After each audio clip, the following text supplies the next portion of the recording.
As the title of this video suggests, I aim for a net worth of $1 million by December 2030. I started my journey toward this goal in January 2020. In this video, I want to share my current net worth, the growth of my portfolio from last quarter, experiments I am doing to reach my goal of $1 million, and this year's targets. To calculate my net worth, I'll simply subtract my total liabilities from my total assets. So, what is an asset or liability for me? I consider any object an asset if it fulfills one or both conditions. First, if its value appreciates over time. Second, if it generates a passive income. Of course, an asset can lose value in the short term. However, its value increases over time based on historical data. Thus, for example, I consider stocks, real estate, gold, etc. as assets. On the other hand, I do not think a car, the property I live in, or a camera an asset. Similarly, to keep the calculation simple, everything I owe is a liability for me. You may define assets and liabilities differently as compared to me, but I think it's okay. So, let us now have a look at my assets. In a nutshell, my portfolio consists of real estate, stocks, and cryptocurrency. So the first item in my portfolio is the property that I bought in April 2020 for 240,000 euros. I have rented the property, which makes it one of the source of passive income for me. In addition, I have a stock and crypto portfolio worth a bit over 72,000 and 49,000 euros respectively.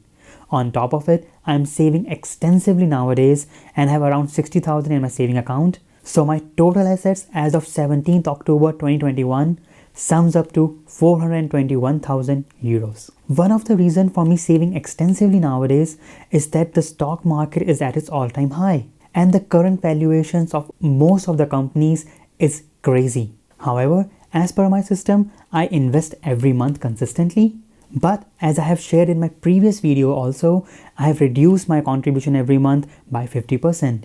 And the rest of the 50% I'm putting in the savings account or keeping it in cash. As you can see, I used the price I paid to buy the property while calculating total assets and didn't increase or decrease it. Although we have seen an appreciation in the price of real estate from past quarter, I think considering the increase in real estate price after a year, that is January 2022, makes more sense than every quarter or month. Also, if you are interested in knowing my stock portfolio, which stocks I own or buy, then consider joining the Master Investment community. I share my complete stock and crypto portfolio there and the trades I make in real time. Now let's have a look at my total liabilities or the amount I owe. I took 100% financing for the property or 240,000 euros as mortgage. I have paid around 14,000 euros so far. Hence, I still owe a bit over 226,000 euros to the bank. I also took a personal loan of 50,000 euros in April 2020 and have paid around 10,000 euros so far. Thus, I still owe 40,000 euros to the bank. Therefore, the total amount I owe is 266,000 euros. Hence, bringing my net worth to 155,000 euros. Now we know my net worth. Let us check how my portfolio changed as compared to the last quarter. As you can see in the picture below, my stock portfolio increased from 65k to 72k, which is an increase of approximately 10% as compared to the last quarter. The increase in the portfolio is a combination of new money I add every month and upward price movement of the stocks. New money I added to my portfolio last quarter amounts to 3,800 euros.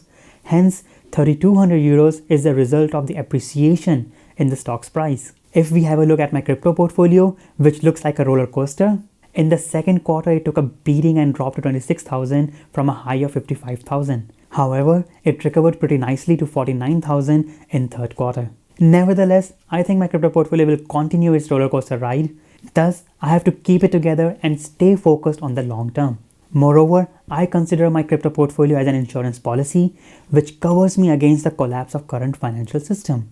Like any insurance policy, I deposit a monthly premium which is 500 euros in this case. Consequently, I added 1,500 euros as new money to my crypto portfolio in the third quarter.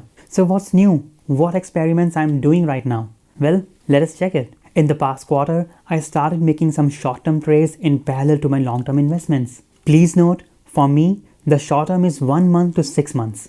I think it's vital to assign concrete numbers because I have met many traders for whom 6 months is long-term and 1 day to a week is short-term.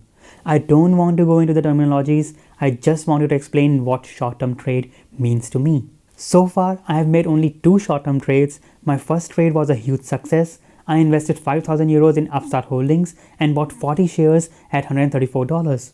The stock took off after a great quarter and is still flying up.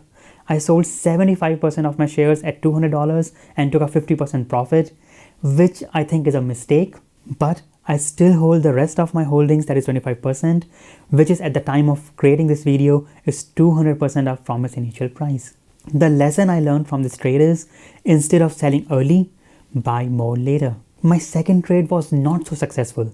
I invested 5,000 euros in Fiverr. However, the stock didn't behave as expected. It went down and hit my stop loss. Hence, I made a loss of 1.5% in this trade. Currently, I am following these stocks for a possible short-term trade, that is Zim, Wix and Alibaba.